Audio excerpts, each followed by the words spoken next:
আসলে কি প্রবাসীদের সাথে এমনটা হয়? আচ্ছা, কথাবার্তা বলি পরে, আগে আপনারা ভিডিওটা দেখুন।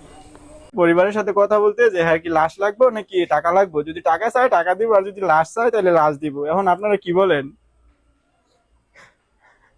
বাইশটা দুঃখের কথা কি কইতাম, ছেলেরা ফারাইছি ওই অনেকটা লেনদেন করে ভাত চল লেন করে ফারাইছি বাইশটা। এখন যদি আপনারা টাকা চান তাহলে টাকা দিয়ে দিব, আপনারা যদি টাকার প্রয়োজন হয়, ছেলের যদি প্রয়োজন না চায় তাহলে এরা টাকা দিয়ে দিব। এখন আপনারা বলেন, আপনারা সিদ্ধান্ত বুঝছেন? বাইশটা ভন মানে ছেলের লাশের তো দরকার নেই, টাকাটা ফারাইতে বুঝছো, অনেক টাকা লেনের মধ্যে আছে। কোনো দাম মারা নাই, গেছে। কোনো দাম নাই। আচ্ছা ঠিক আছে,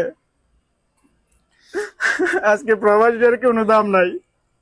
বাচ্চা ছিল বেলা টেল লেগে পরিবারে কত চাপ দিছে, লেন করে আইছে, যাই করে আইছে, টেয়া বাড়াইতে পারছে। আর আজকে মারা গেছে, বাপ বলতেছে, নিজের বাপ বলতেছে যে টাকা দিত, যে লাশের প্রয়োজন নাই।